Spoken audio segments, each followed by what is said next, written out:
nous avons décidé d'assurer l'application de la résolution du Conseil de sécurité exigeant un cessez-le-feu immédiat et l'arrêt des violences contre les populations civiles en Libye.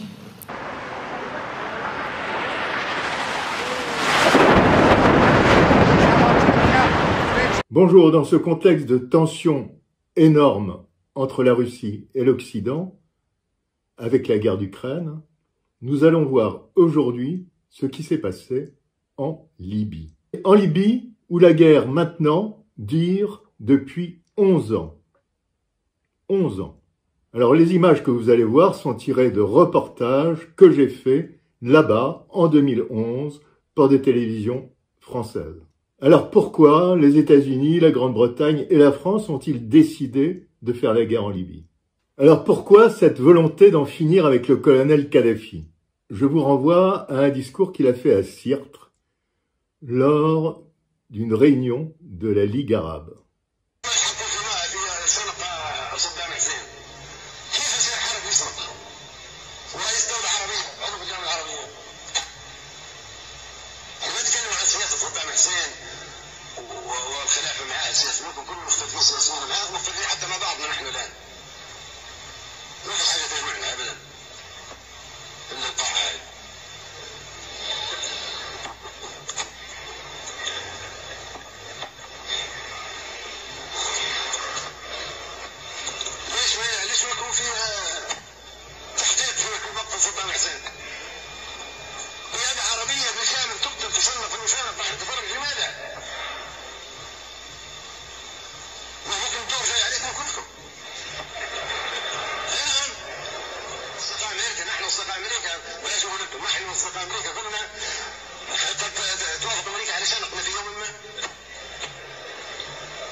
Alors évidemment, on ne peut pas dire qu'il était pro-américain.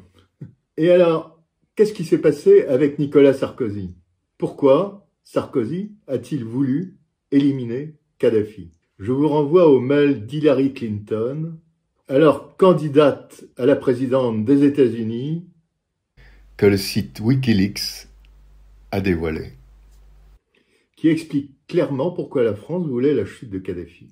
4 facteurs motivant l'engagement de la France.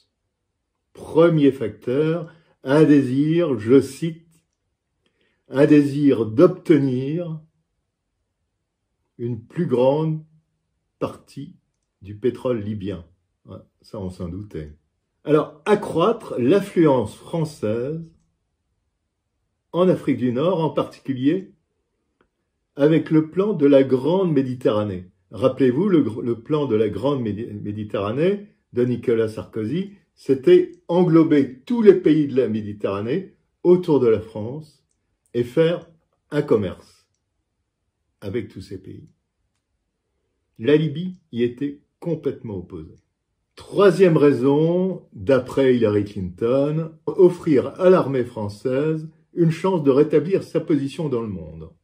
Et moi, je crois que c'est cette raison qui est la raison principale, arrêter le projet libyen qui était de remplacer le franc CFA par une monnaie panafricaine. Une monnaie panafricaine basée sur le dinar libyen, et les réserves d'or considérables de Kadhafi. Alors, qu'avez-vous encore l'intention de faire? En vérité, j'ai l'espoir que l'unité arabe puisse voir le jour d'une manière ou d'une autre. Ceci est d'autant plus important que les Arabes ont connu la division alors même que le monde voit la constitution d'alliance. Les Arabes sont réduits à de simples bouts de papier, tels une plume emportée par le vent. Peut-être qu'ils sont maintenant prêts à une certaine unité arabe. Je dirais même mieux, j'espère voir naître un jour une union arabo-africaine. Alors en février 2011, la population manifeste contre le gouvernement central. Scène de guerre en plein Benghazi. Samedi dernier, un char sème la panique dans le quartier d'Abalino. Les troupes de Kadhafi ne sont qu'à 500 mètres du centre-ville. 4 jours après, au même endroit, les habitants sont encore sous le choc. Alors, il y a quelques heures, il y a 7 morts en tout. 7 morts. Et une proclamation de Kadhafi, malheureuse, qui dit vouloir écraser la rébellion. C'est alors que l'Angleterre, les États-Unis et la France saisissent le Conseil de sécurité. Le Conseil de sécurité de l'ONU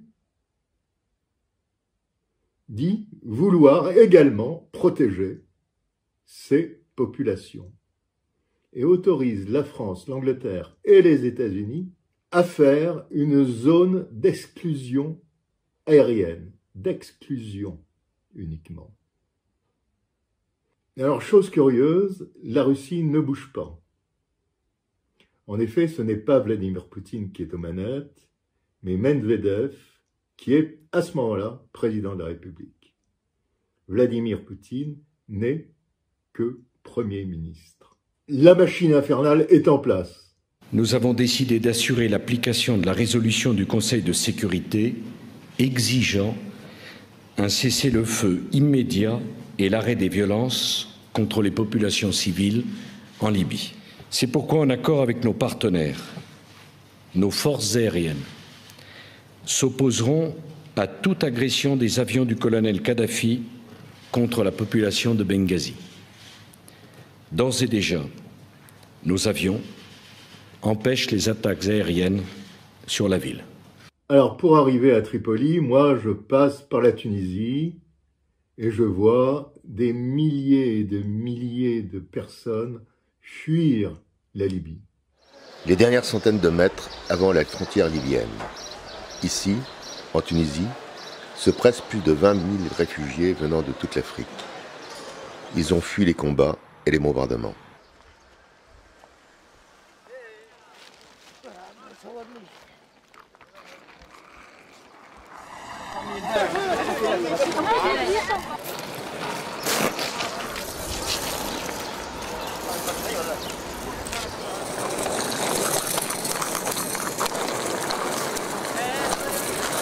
Alors attendez, parce que les avions de la coalition, à ce moment-là, n'étaient autorisés par l'ONU que de contrôler le ciel libyen. Or, j'arrive, il y a des bombardements partout. Partout. Et des bombardements des forces de l'OTAN. Alors là, les forces de l'OTAN, comment? Oui, des forces de l'OTAN. Car c'est l'OTAN qui a attaqué la Libye. Alors franchement, moi, je ne comprends pas. Je croyais que l'OTAN était une force qui, d'abord, ne s'occupait que de l'Europe, que des problèmes qui pourraient y avoir avec l'Union soviétique qui n'existe plus d'ailleurs, et que vient faire l'OTAN de l'autre côté de la Méditerranée.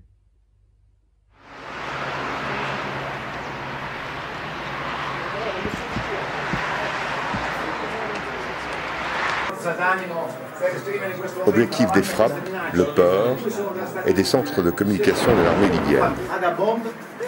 9 heures, un missile tombe à proximité de l'hôpital central.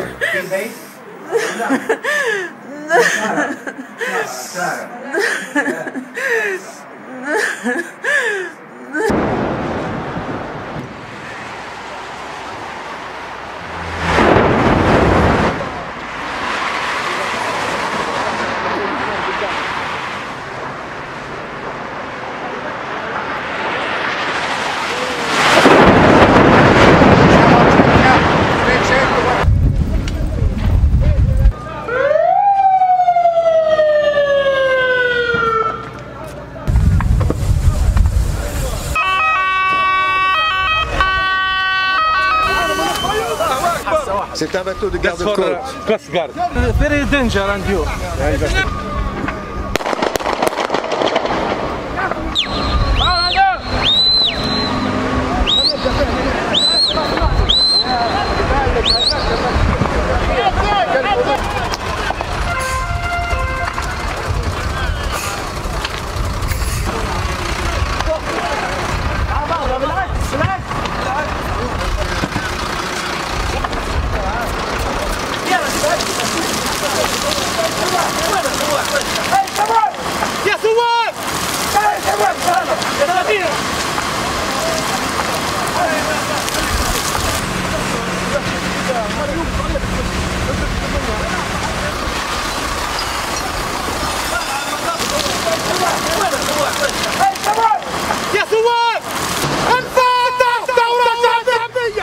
révolution du 1er octobre de Kadhafi est une révolution populaire. Je ne crois qu'en Dieu, Kadhafi et la Libye.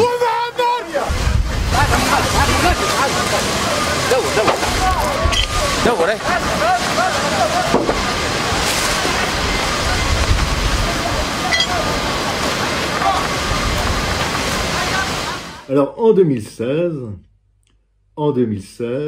il faut vous dire que la Commission des Affaires étrangères de la Grande-Bretagne a condamné cette intervention en disant qu'elle n'était pas justifiée. En 2016, je lis, l'intervention militaire fut fondée sur des postulats erronés, car la menace d'un massacre des populations a été surévaluée, que la coalition n'a jamais vérifié la réalité de ces massacres.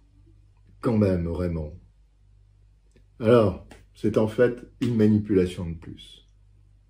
Zaouïa, nous sommes en août 2011, j'arrive en Libye. Les combats sont très, très rudes. Cela fait maintenant 2 jours que l'offensive venant du Djebel s'est déclenchée à la grande surprise de tous.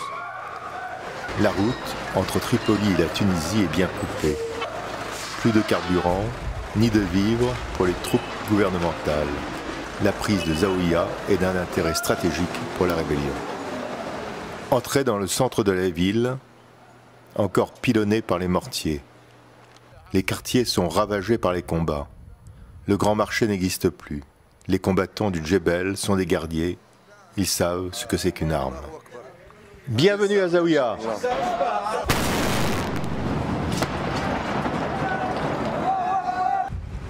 Au pied de la grande route, des carcasses de chars détruits par l'aviation.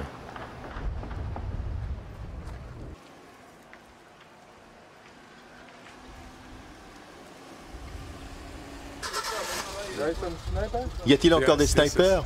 Oui, il y en a. Où? Ils sont dans les immeubles de l'administration et de la banque.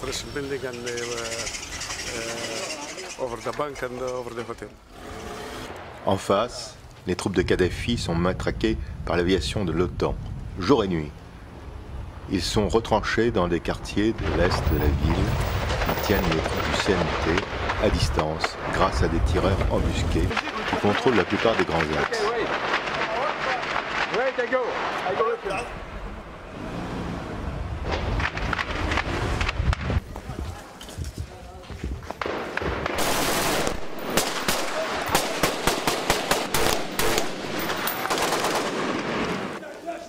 Les résistants ont pu rafistoler un char qui se met en position devant les immeubles occupés par les snipers. C'est au canon qu'ils les débusquent un par un.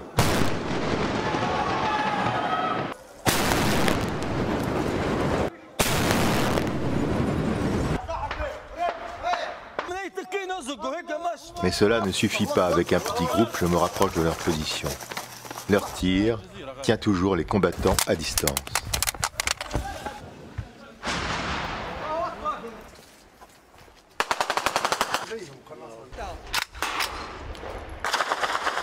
Il est 6 heures du soir, les positions sont inchangées. Zaouïa n'est pas encore tombé dans les mains de la rébellion.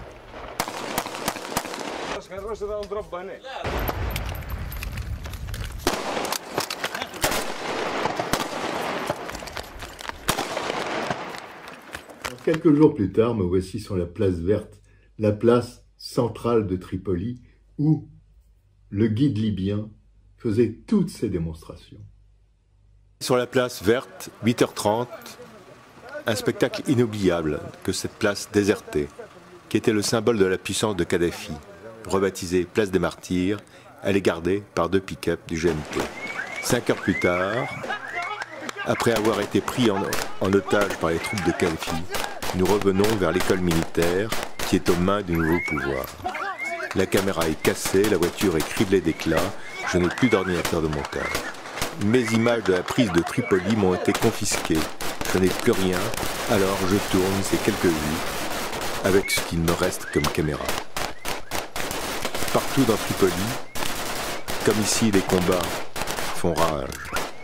Les unités du colonel Kadhafi se sont repliées autour de l'hôpital, du bunker du guide et sur le front de mer. Mais, petit à petit, des accrochages furieux ont lieu un peu partout dans la ville. Des groupes d'une dizaine d'hommes tiennent une rue, un immeuble, une place, ce qui rend la mobilité des résistants difficile. Par contre, les banlieues ont basculé dès le début vers la rébellion. Les insurgés tentent de placer des barrages pour contrôler la population, mais en vain. De violents combats ont été signalés près de la télévision, dont les insurgés ont pris le contrôle. Ici, à l'école militaire, des Kadhafis sont attaqués, faisant 2 morts parmi les troupes rebelles. Ces partisans de Kadhafi n'ont plus rien à perdre pour la plupart. On leur a dit que s'ils tombaient entre les mains des rebelles, c'était la mort qui les attendait et rien d'autre. En plus, des rumeurs font état de massacres. Des renforts sont attendus de l'ouest libyen, de Misrata. En 24 heures, le destin de la Libye a basculé.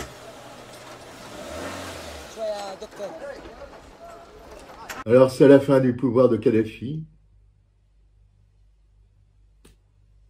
et le commencement de la deuxième guerre libyenne, deuxième guerre qui, encore aujourd'hui, dure. Qui dure encore aujourd'hui. Nous sommes en 2022. Bon, eh bien écoutez, à bientôt sur ma chaîne. J'espère que ce récit vous a plu. Au revoir.